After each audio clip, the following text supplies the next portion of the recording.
What's up sa inyong lahat? My name is AC De Castro. So yun na guys, kamusta naman kayo and kamusta naman ako? For today's vlog, meron tayong mission na gagawin ngayon, no? And ang agenda natin for today's video is pupunta tayo ng Green Hills para bumili ng camera. Specifically, Canon G7X Mark II. Yes, meron akong ganun dati pero binenta ko.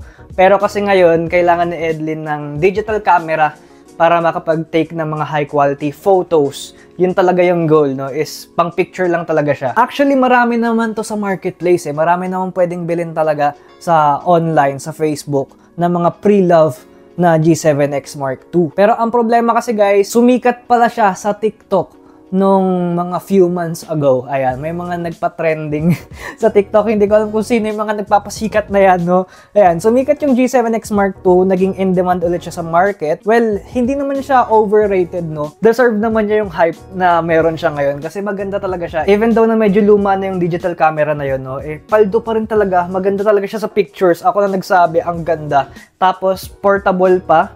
Pwede mo siyang ibulsa, ganyan-ganyan. And ang problema dito guys, ang daming mga scammer na nagbebenta sa marketplace ng mga sobrang murang G7X. Umaabot ng mga 3K, mga ganyan, 3K lang ang pagbenta nila. Tapos bawal daw meetup, kailangan ni LBC, ganyan-ganyan. So, matik mga scam na yun, no? So, hindi ko siya kinagat and wala na rin akong mahanap na G7X Mark II. So, marketplace ngayon na matino. So, ayun na, ang aking last option is pumunta ng Green Hills. Since ayun na nga, no, matagal ko nang trusted si Green Hills sa pagbili ng mga second-hand na quality gadgets like yung mga smartphones, laptops, cameras. Actually, nakabili na ako ng mga yun, no, sa Green Hills. And ngayon, since kailangan nga ni Edlin ng camera sa pagte-take ng mga high quality photos, eh, dadayuhin ko, mag-motor lang ako pupunta doon para mabilis yung biyahe. And i-benchmark na natin, no? Kasi hindi lang naman G7X Mark II yung option ko. Kasi kapag wala talaga doon, eh, baka bumili ako ng ZV-1. Ayan, Sony ZV-1. Tapos mag-explore din ako ng iba't ibang options. Basta ang goal talaga is bumili ng good quality na digital camera pang take ng mga photos. Hindi natin ipaprioritize na maghanap ng mga ibang type of gadgets like laptop or mga iPhones. Next time na yun, no? For now, maghanap muna tayo ng camera. Kung curious pala kayo, no, kung ano yung ginagamit kong pang vlog ngayon, phone lang to. iPhone 15 Pro Max, naka ultra wide, naka back camera.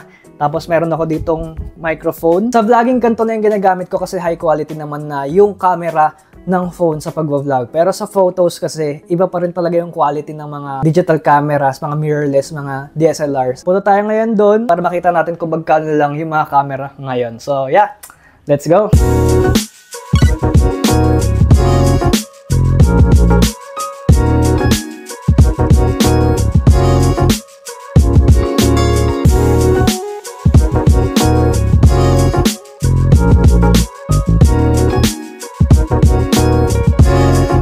Okay, so na guys, dito na ako ngayon sa Green Hills. Naka-park ko lang. Ayan o. Hinabol ko kasi baka umulan. Pero hapon na rin eh. 5 o'clock na eh. So, sana hindi umulan. Sana paggabi lang to. So yun na guys, habang nagmumotor ako, naisip ko, magtingin-tingin din ako ng mga Insta360. Yung mga sinasalpak dito. Yan, dito. Yung mga ganon. Para maganda rin sa mga travel. Sana makahanap tayo o na G7X or ZV-1. Tapos pangalawa, yung Insta360. Tara, benchmark din tayo ng mga prices doon. Let's go!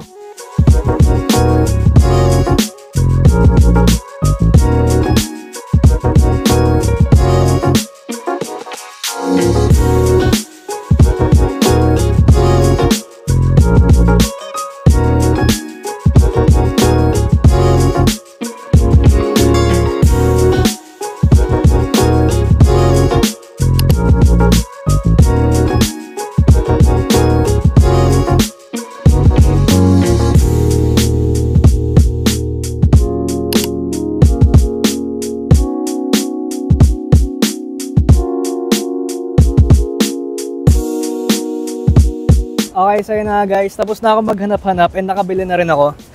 Ito yung nabili ko guys. Ayan. This is the Sony ZV-1. Ito siya. Point and shoot camera siya from Sony. Nakatry na rin ako nito matagal na. And mas nagustuhan ko to kasi hindi siya overpriced. Sobrang overpriced na guys ng mga Canon G7X ngayon. Yung Mark 1 na nakita ko, beat up na talaga. Sobrang laspag na siya. Ang price niya is 35,000 pesos. Tapos meron akong nakita iisa lang siya na G7X Mark II. Ang benta sa kanya is 55,000 pesos. Second hand na yun ha. Tapos yung Mark III naman, brand new siya, binibenta nila ng 65,000 pesos. So, hindi ko alam, naging sobrang mahal. Siguro dahil sa TikTok, kaka-promote, kaka-hype. Kapag gano'n na yung price niya, eh hindi na siya worth it.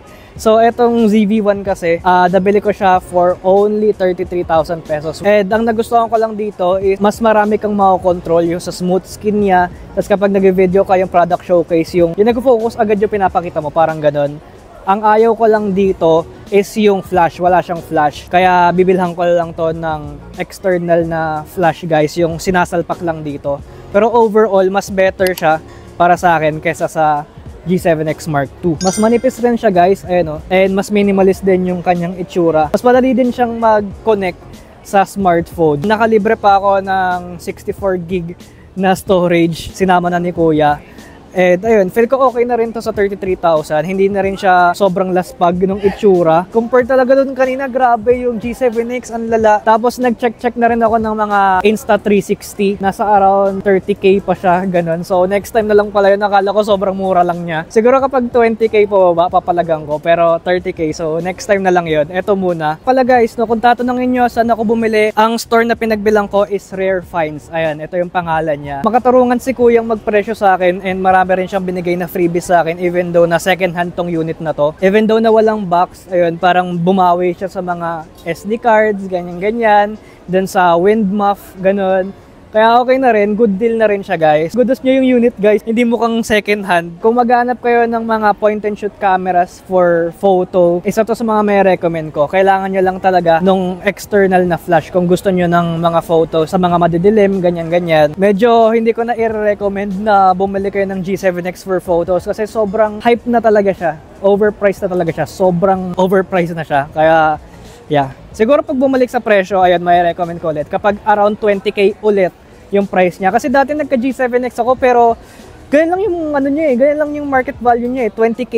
More or less 20k lang. Pero ngayon, OA na.